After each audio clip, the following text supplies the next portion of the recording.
much. OK, cool, dope. Awesome. I'm going to take a picture of you guys. So yeah, first and foremost, thank you, Erica, for starting the day off on a really positive note. We're about to take a really sharp left turn, so just a little bit of warning there. But before we get into that, I just wanted to thank, 15 seconds, I wanted to thank Austria.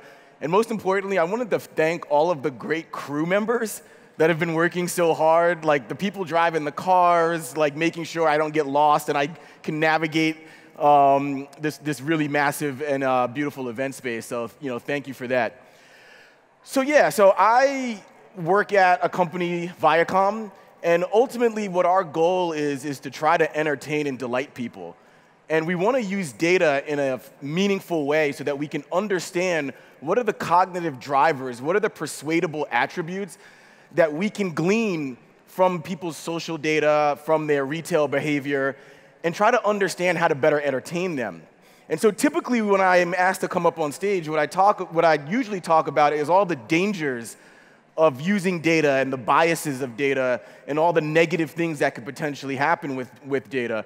But I think there's been enough of that going on in the news recently, so I'm not going to talk about that. I'm actually going to flip it around and say, even with all the negativity happening around data sharing and data accessibility, we still have to be willing to share our data. We cannot become prisoners of the moment, because without sharing data, we probably would have all been dead from some medieval disease by now.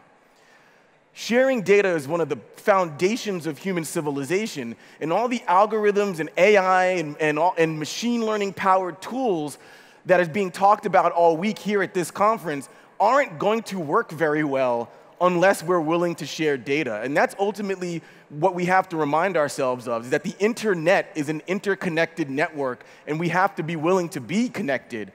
But with that being said, we have to make sure that we're doing it responsibly. So what I'm going to do is I'm going to talk about a project that I was really fortunate and blessed enough to be a part of, in which the data aspect is going to become wildly important to hopefully future generations. But how did I get to this project? Well, let me first start here with Silicon Valley. And the reason why I want to start with Silicon Valley is because Silicon Valley is still, at least in the United States, the nexus point for investment into startups. And more importantly, they're the ones who drive the narrative around what startups we care about, what startups get funded, and what startups are the new hot things that we should all be utilizing. But the thing with Silicon Valley is that they have a massive problem.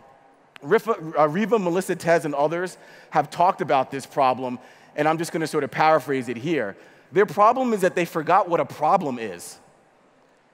They're focused way too much on solving me world problems and not we world problems. And I think that's something that we have to change the narrative about, or at least we need to balance that out. And the reason they have that problem is because they're all in Silicon Valley in this bubble where the most minor inconvenience becomes something that they have to feel like they need to change the world or disrupt. And that's really something that I personally don't mind all the time.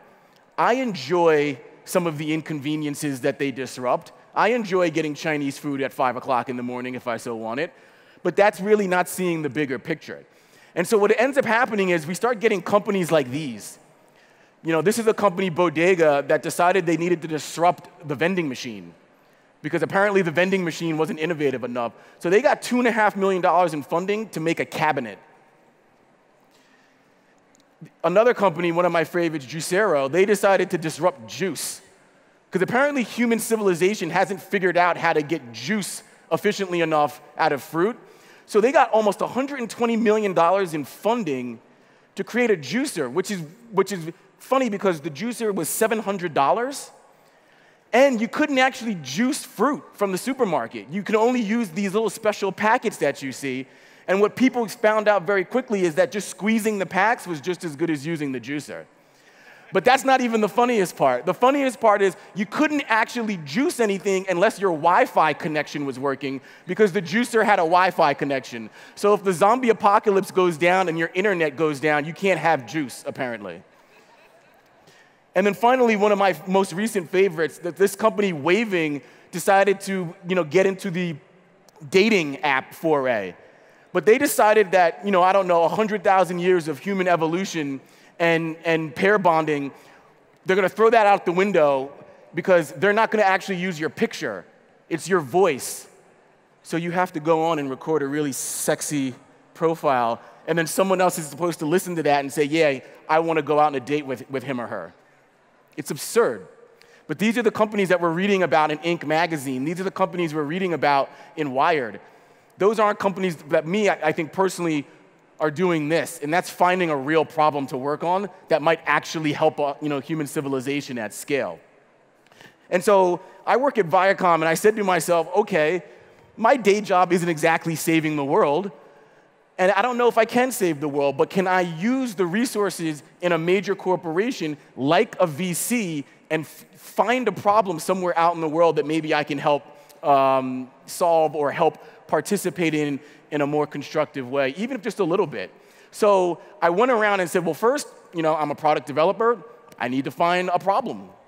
What can I, to use the Silicon Valley parlance, what can I disrupt? In the United States, you don't have to go any further than this right now. This is a 4-year-old trying to revive her mother who's ODing from an opioid overdose in a Walmart.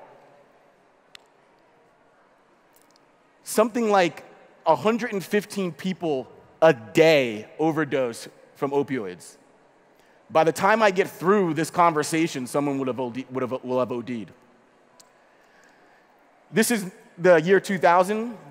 This is looking at opioid addiction per 100,000 citizens across the United States. This is about 15 years later.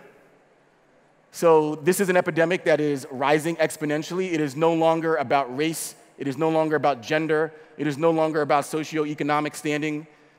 It is literally affecting not only the inner cities, but actually, if you notice this map, and if you're familiar with the United States geography a little bit, the biggest increases are in the most rural areas. And we'll get to a reason on why that is.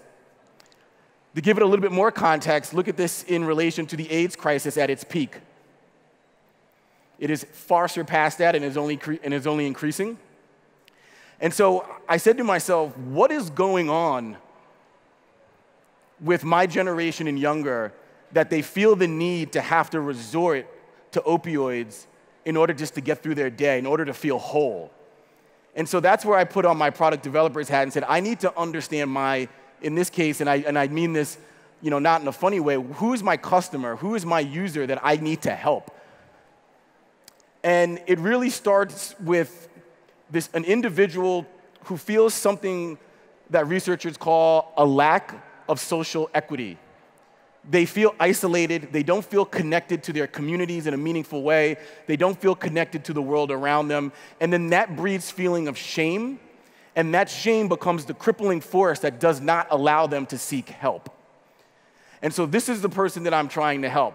And so I said, okay, if this is the person I need to help, what is the landscape of user behavior, user habits from a product standpoint that might be able to be utilized to help these individuals? So I started looking at what is the landscape of user experience right now in the world. And the research started with this, and that is that messaging platforms are the center of all of our universes.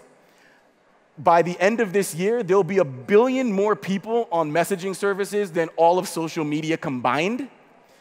And what's interesting is that scientists have also proven that text messaging as a replacement or a supplement to video conferencing therapy sessions actually decreased interpersonal anxiety and actually helped people share uncomfortable information about themselves and disclose otherwise facts or embarrassing things going on in their life that they wouldn't otherwise do.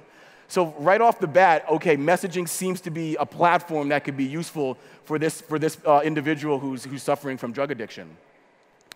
Next, it was about, how can we be useful as a utility? This is quite easy. I'm not trying to sell something here, so I didn't have to really worry about pissing people off with some sort of ad, jumping out in front of them as I'm trying to, to help connect with them.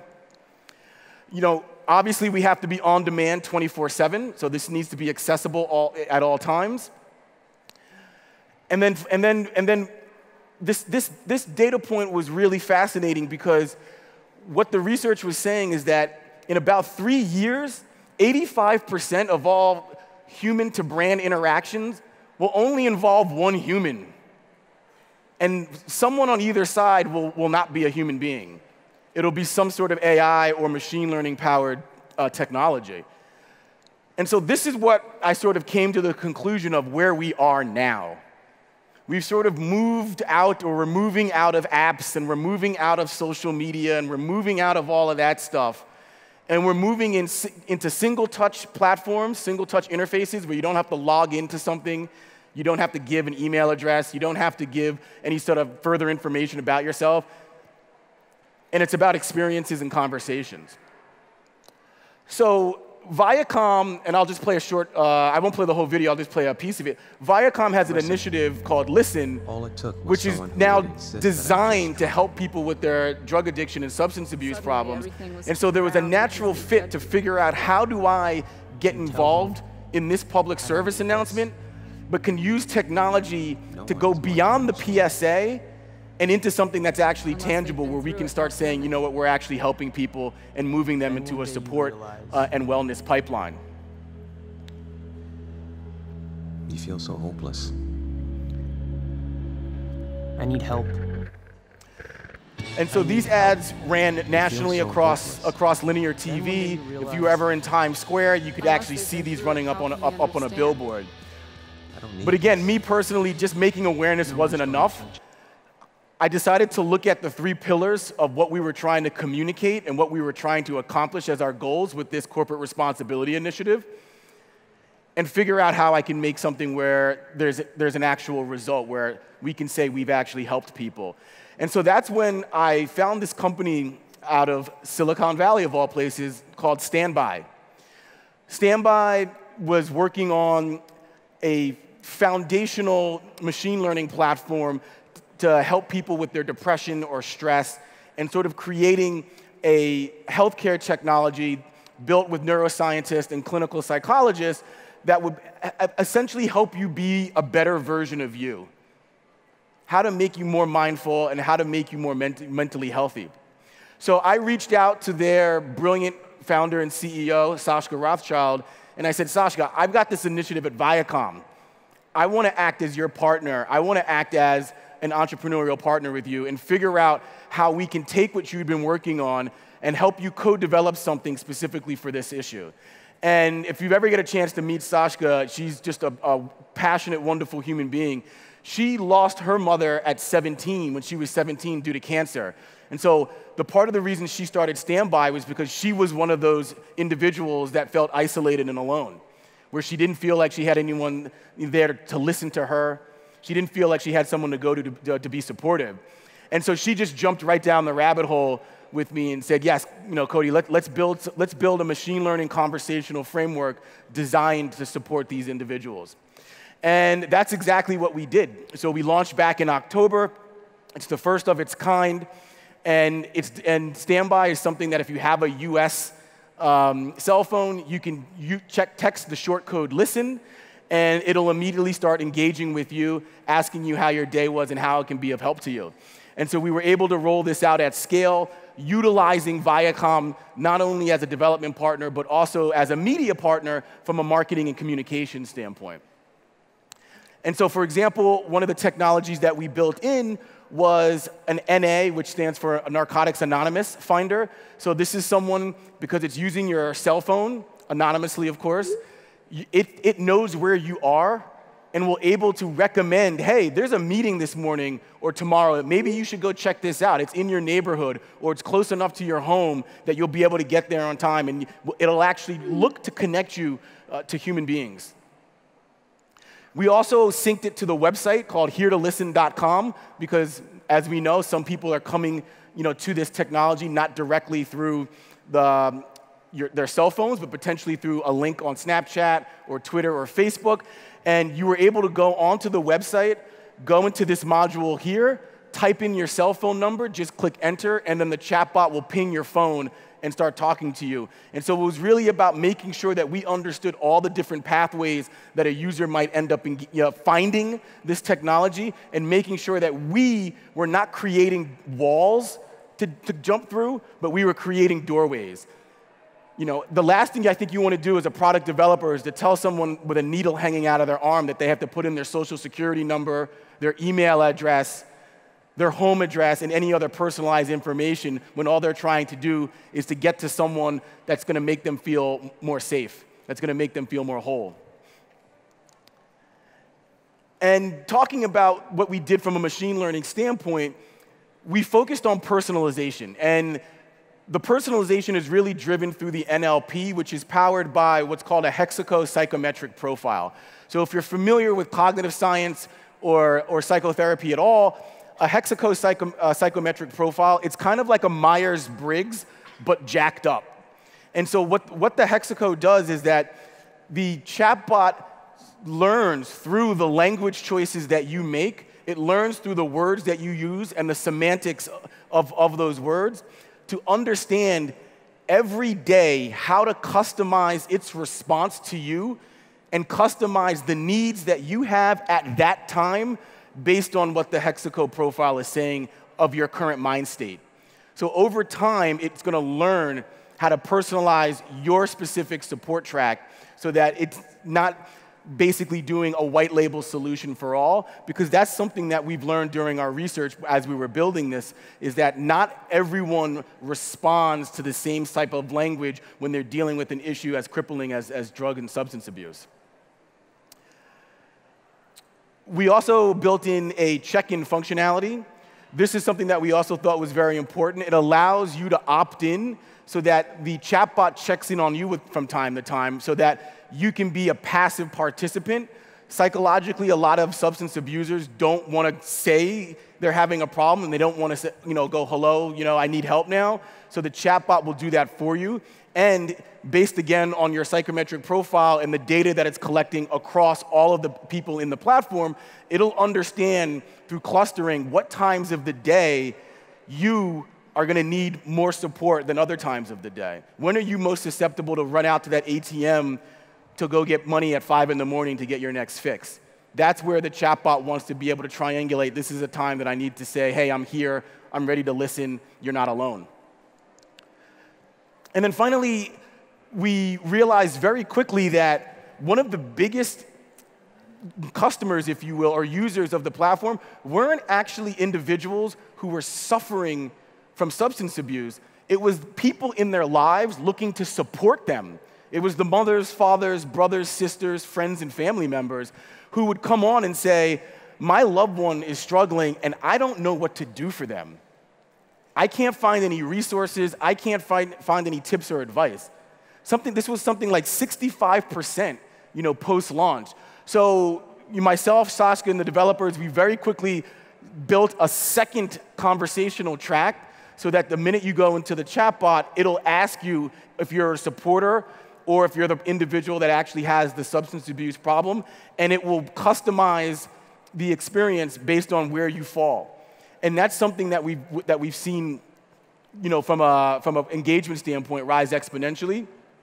And just to give you a sense of the types of data that we're pulling in, one woman who was struggling with her oxytocin addiction was saying how she felt disconnected from her husband, and that she felt that they were moving towards divorce, and that the kids were disengaged with her because she was constantly, high all the time and passed out on the couch. And over time, we noticed she started posting pictures to the chatbot.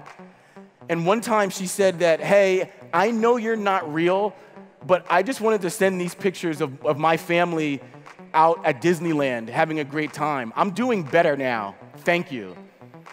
That's the point of what we're trying to do. That's the connection. And without the data sharing, we don't think we're going to be able to have as much of an impact, because the goal is to take this research and go to the Center of Disease Control, go to our government policymakers and say, look at all this data. We are helping these people incorrectly.